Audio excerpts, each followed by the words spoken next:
마지막 질문. 지금 이런 친구들이 많아요. 학교 공부는 그렇게 흥미가 없고 그런 건데 다양한 관심은 있는 것 같아.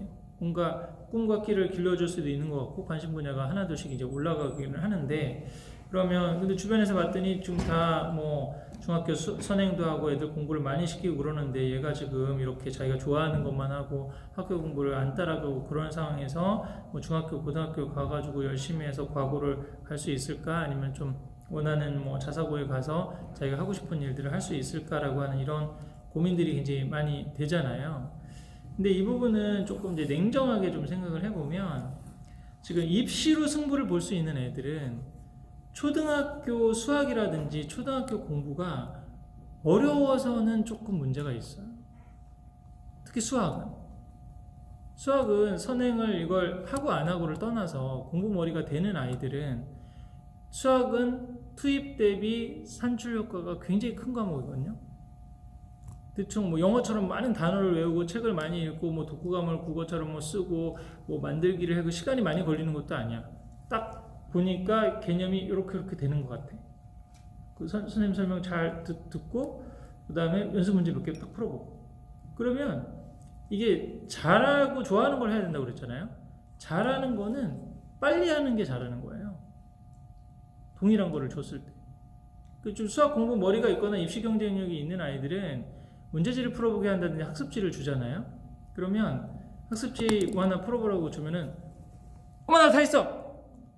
지금 나 뭐 다른 거 해도 되지? 지금 뭐 로봇 다 만들 거야. 나 지금 자전거 타도 되지? 이렇게 지금 얘기를 하거든요. 너 진짜 다 했어? 너 대충 하고 저기 해서 뭐 혼난다 뭐 채점해 본다.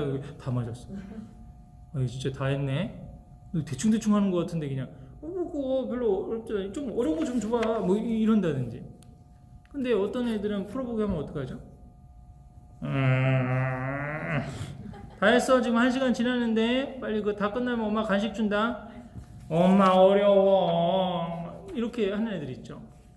이 아이들은 지금 엄마들한테 분명히 신호를 주고 있는 거야. 엄마 나는 공부 쪽이 아니에요. 입시 경쟁이 그쪽 떨어질 수도 있어요. 괜히 나를 과외를 붙이고 뭐 바꿔준다고 그래도 별로 성과가 안 날 거예요. 이렇게 하는데 문제는 그 현실을 인정하지 못하는 거야. 앉아봐. 너 지금 수학 이거 안 하면 어떻게 되는 줄 알아? 지금 다른 애들은 이게 문제가 아니라 지금 곧 중학교 거라고 있어. 정신 차려. 지금 너 이렇게 해가지고 너 지금 뭐 로봇과학자 된다고 그랬지. 데니스 홍 박사님처럼 된다고 그랬지. 데니스 홍 박사님 무슨 대학 나왔는지 알아 지금? 이 정도로 지금 하려고 그러면 지금 코딩을 해야 되고 지금 해야 될 것도 얼마나 좀 최소한 우리나라에서는 영재고 과거 정도는 가야 데니스 홍 그 박사님 반의 반이라도 좀 따라가지. 지금 정신 차리고 좀 얘기를 해. 꿈을 가지려면 좀 현실적인 꿈을 가지. 이런 식으로 애를 설득해야 되고 뭐 이렇게 된다. 이거는 좀 아이의 페이스가 아니라는 거예요, 사실. 지금 이 아이를 끌어주고 당겨서 어디까지 가는 데는 좀 무리가 있을 수가 있거든요. 그럼 이제 어떻게 하라는 얘기냐? 평가가 벌써 재미가 없고 본인이 딴 데 지금 관심이 많잖아요. 그러면 그걸 좀 인정하고 그 부분에서 몰입하고 네가 할 수 있는 거를 계속 찾아가라고 그러면 되거든요. 거기서의 자기가 하고 싶은 걸 하면서 자기 성취감과 만족감들을 좀 느껴야 돼요. 이런 거 내가 과학 공부 같은 것도 열심히 하고 그랬더니 그러면 학교에서는 그런 대회가 없어? 그러면 뭐 교육청에서 있는 뭐 경진대회라든지 발명대회라든지 뭐 그런 걸 나가보기도 하고, 뭐 그다음에 엄마가 딱 보니까 정시형 인재는 아닌 것 같다. 수시형 인재로 하면 지금 광운대학교 여기 수시로 해가지고 로봇공학과 가가지고 지금 럭스로봇 창업하는 오상훈 대표라고 여기 지금 유튜브 찾아봐. 이런 분도 있다. 너는 아예 그러면 RC 경진대회 같은 거 하고 그 로봇 만드는 거 그쪽으로 네가 좋아하고 잘하는 거 해. 국영수학원 다 뭐 보낼 필요 없어. 네가 좋아하고 잘하는 거 하면 그 안에서 왜 공부하고 또 어떻게 해야 내가 더 잘할 수 있고 이런 부분에 있어서의 좀 자기 성취가 있어야 되거든요. 디트로이트 빈민가에서 흑인들이 있고 막 범죄율이 굉장히 높은 빈민가예요. 거기서 유치원 아이들을 두 그룹으로 나눠서 이렇게 교육을 시켰대요. 하나는 그냥 유치원 그냥 정규 과정을 시켰어요. 또 한 과정은 어떻게 하면 정규 과정 시키고 일주일에 딱 한 번 특별한 과정을 했는데 그게 뭐였냐면은 애들한테 야 오늘은 이거 만들기 놀이 이거 하는 거야, 오늘은 그림을 그리는 거야, 오늘은 뭐 하는 거야, 이런 게 하는 게 아니라 커리큘럼이 없어. 커리큘럼 없고 애들한테 뭐라고 해? 너 오늘 뭐 하고 싶어? 저는 그림 그리고 싶은데 그림 그려. 넌 뭐 하고 싶어? 저는 모래놀이 하고 싶어. 너 모래놀이 해. 너 오늘 뭐 하고 싶어? 저 악기 연주하고 싶어. 악기 연주해. 이렇게 아이들한테 자유권을 주는 연습을 시켰어요. 그리고 난 다음에 2시간 지나고 3시간 지나고 난 다음에 아이들한테 다시 체크를 했어요. 너 2시간 동안 뭐 했니? 아, 나 원래 그림 그린다고 그랬는데 옆에 친구 하는 거 해가지고 지금 모래놀이 그냥 같이 했는데요.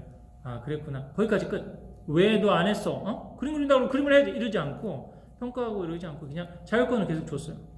그러면서 아이들이 자기 조절. 아, 나 맞다. 그림 그린다고 그랬지.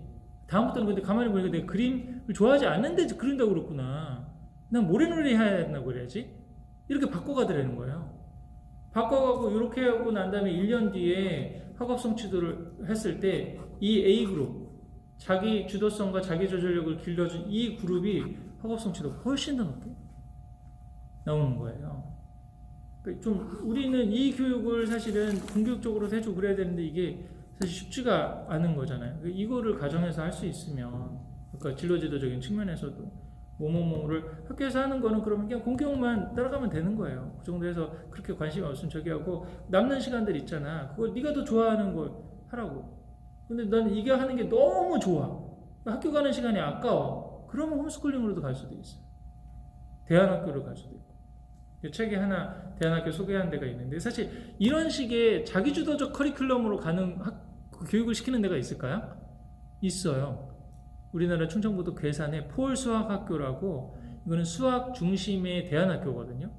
영어 중심으로 가르치는 국제학교적인 대안학교, 비인가 대안학교 굉장히 많잖아요. 근데 카이스트 박사님이 만든 수학 중심의, 이분이 대치동에서 스팀 수학 같은 걸 이제 가르치고 그랬는데 너무 아이들이 입시도 하고 이 두 가지 병행하지 못한다는 걸 깨달았어요. 본인은 근데 이걸 정말 아이들이 여기는 가서 커리큘럼이 뭐 1과 집합부터 배우고 2과 인수분해 이거 배우는 게 아니에요. 자기가 좋아하는 주제를 하나 선정해. 나는 별자리가 좋잖아요. 별자리를 관측하기 위해서 증평에 있는 천문대에 가서 뭐 별을 보고하고 뭐뭐 할 수 있고 자기가 하고 싶은 계획표를 세우는 거야. 그리고 그걸 체크를 해줘. 그러고 난 다음에 수학은 어떻게 공부하냐면 별자리부터 공부하는데 먼 별자리를 공부하기 위해서 필요한 수학 개념이 뭔지 알아? 지수로그 개념이야. 그렇게 먼 거를 지금 하기 위해서 만든 게 이거거든. 그래서 지수로그 개념에 대해서 걔가 초등학교 때부터 중학교 때부터 공부를 하게 해요. 그리고 코딩을 같이 시켜.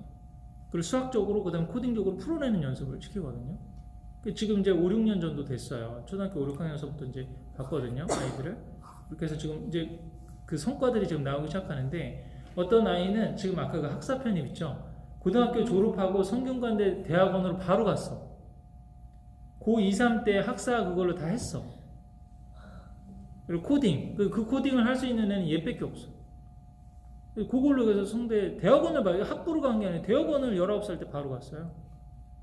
이런 아이들이라든지 아니면 또 자기가 뭐 좋아하는 주제에서 코딩을 하는 이런 좀 교육 성과들이 지금 나오고 있는데, 지금 교장 선생님도 좀 몇 번 인사를 많이 되고 관심이 있어가지고 사실.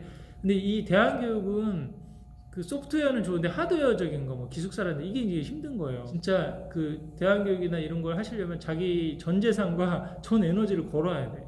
이게. 근데 그렇게 지금 하시는 시도들을 하시고 계시더라고요. 근데 이런 부분에서 이게 진짜 이상적으로만 가능했는데 이게 되는구나.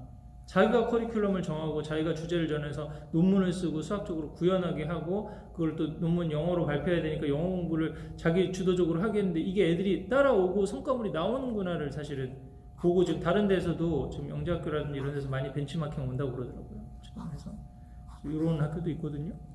한번 관심 있으시면 한번 그 학교 설명회 하고 그러는데 한번 가서도 애하고도 같이 한번 구경 가서 한번 보시기도 하시고, 이렇게도 공부할 수 있구나. 이런 부분들을 또 갑자기 뭐 보내고도 비용도 많이, 사실 대안학교 더 비용이 많이 드는 거 아시죠? 그런 시도 할 수도 있으니까 부담되고 그러면 방학이나 이런 데 한두 가지씩 한번 해보는 거죠.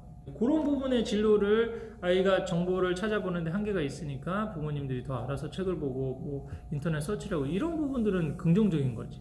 근데 입시 제도가 바뀌고 막 이런 정보는 애들이 물어와야 될 것들이에요. 그거를 물어보지 못하는 아이들이라고 그러면 이미 대학이나 사회 경쟁력이 상당히 떨어지는 거거든요. 사실 더 중요한 어떤 그 게임의 장이라고 할 수 있는 그런 부분에 좀 시야를 가지시면 되지 않을까 싶습니다. 어떻게 구체적인 고민들이 사실 있을 텐데, 자녀 교육은 정답이 없다고 그러거든요. 첫째 다르고 둘째 다르고 그 아이와 환경에 맞는 우리만의 해답을 찾아가야 되거든요. 그 해답을 찾아갈 수 있는 소통의 장이 있느냐가 저는 더 중요하다고 보거든요. 그래서 그런 장들을 만드는 또 시도들을 같이 병행해 보시면 우리 아이들에게 맞는 또 답들을, 지혜로운 답들을 찾아가실 수 있지 않을까 생각이 듭니다. 오늘 간담회는 이것으로 마치도록 하겠습니다. 감사합니다.